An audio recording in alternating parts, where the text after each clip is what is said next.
La brigade centrale de lutte contre la cybercriminalité, c'est une direction centrale du ministère en charge de la sécurité. Et cette brigade a été créée le 14 février 2020 et suite à plusieurs recommandations au regard donc de l'évolution des infractions cybercriminelles au niveau de la sous-région, aussi bien qu'au niveau national.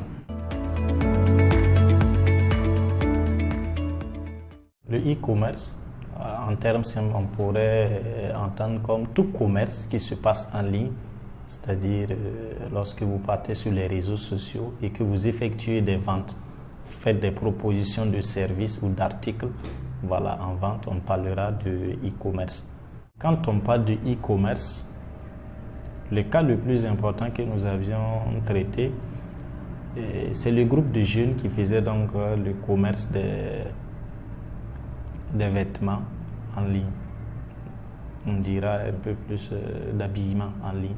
Et donc, le préjudice global s'élevait à plus de 20 millions de francs CFA. Donc, il est important qu'on souligne cela aux internautes. Quand on considère le prix du produit, 10 000, on pense que c'est peu, mais à l'échelle d'une centaine de victimes, c'est assez important. Et au regard du prix proposé, il faut noter que plusieurs Burkinabés se ruent sur ces produits et très facilement ils s'exposent à une certaine forme d'escroquerie.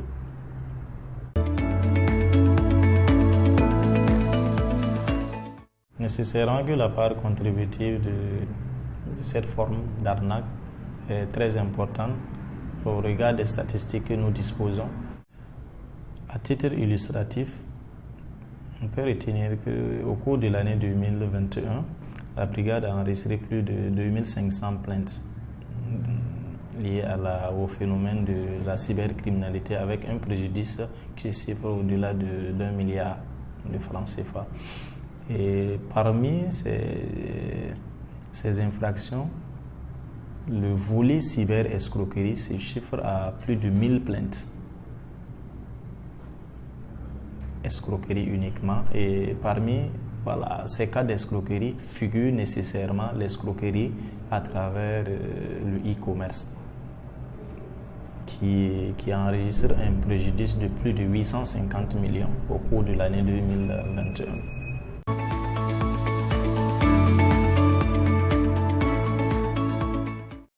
En termes de réglementation, il faut noter que pour ce qui est du commerce en ligne, l'une des difficultés, c'est qu'il y a les non-professionnels qui font le commerce en ligne et il y a les professionnels qui font le commerce en ligne.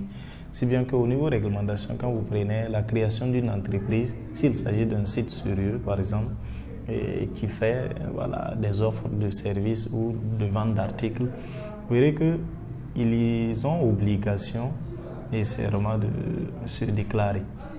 Donc une entreprise doit nécessairement disposer d'un RCCCM qui prouve son existence. Il va payer également, il doit se mettre à jour vis-à-vis de la loi en payant un certain nombre de taxes. Maintenant, quand vous considérez les non-professionnels qui sont ceux-là qui, à travers son profil ou juste une page Facebook, fait des publications d'articles de vente ou de prestations de services, il est très difficile à ce niveau d'encadrer. Maintenant, ce qu'il y a, c'est que des deux, si ils se rendent coupables d'infraction, cela veut dire quoi? Que ce soit par le biais d'un site professionnel ou que ce soit par le biais d'un profil ou une page Facebook ou un compte WhatsApp, vous êtes coupable d'escroquerie ou qu'une personne se sent lésée par vous, alors la personne peut avoir recours à la BCLCC pour intenter donc une action contre vous. Et si il est avéré qu'effectivement vous vous rendez coupable d'infraction, la réglementation dit que vous encourez pratiquement une année à 5 ans avec une amende allant de 1 à 10 millions. Mais je rappelle que la BCLCC se charge uniquement de la poursuite et donc les questions de peine, ça c'est laissé à l'appréciation du parquet qui va donc décider de ce qui est de la peine ou de la peine d'emprisonnement ou de la peine d'amende à vous imposer.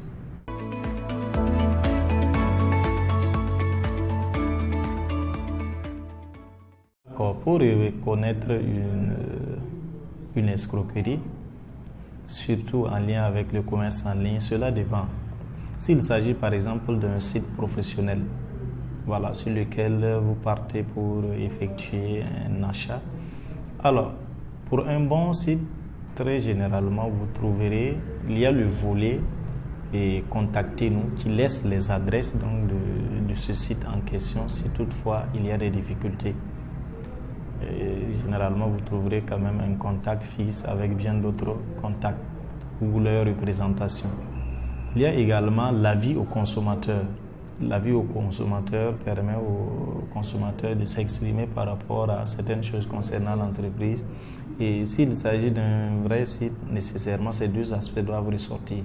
Et que vous ne les trouvez pas sur un site, il faut déjà observer une certaine prudence.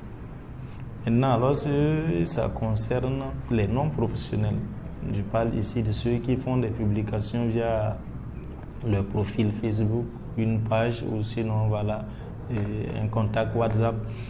S'il s'agit de Facebook, généralement la publication peut contenir assez de fautes. Si la publication contient assez de fautes, il faut déjà faire attention. En plus de cela, il faut avoir l'habitude d'aller lire les commentaires sous la même publication. Très souvent, vous y trouverez des personnes qui ont été victimes et qui déclarent que effectivement le profil ou la page en question escroque des honnêtes citoyens.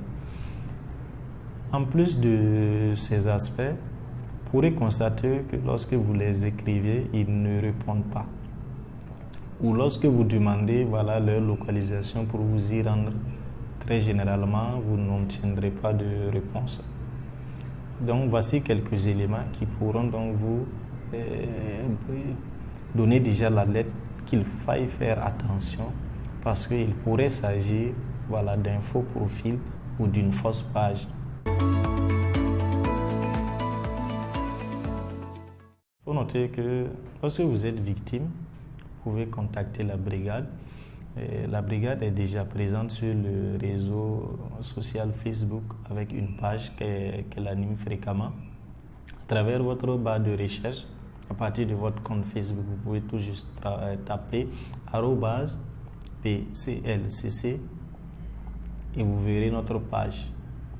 Vous pouvez vous y abonner, voilà. Et donc, dès que nous faisons des publications, vous pourrez, nous lançons des alertes, nous publions sur des personnes interpellées avec description du mode opératoire. Ça pourrait vous éviter de tomber dans les filets de personnes de mauvaise intention. Deuxièmement, la brigade dispose d'un contact standard qui est le 25, le 39, le 58, 42. Dès lors que vous êtes victime, vous pouvez également appeler à travers ce numéro. Pour ceux qui ne sont pas à Ouagadougou, vous avez la possibilité de saisir la brigade à travers une adresse mail qui est cybercrime@bclcc.gov.bf. Donc vous pouvez nous envoyer un mail en expliquant juste ce qui s'est passé sur votre escroquerie et dès lors nous prenons attache avec vous pour les informations complémentaires. Pour ceux qui sont à Ouagadougou, la brigade est située à Bilbao, en face de la porte 11 du stade municipal.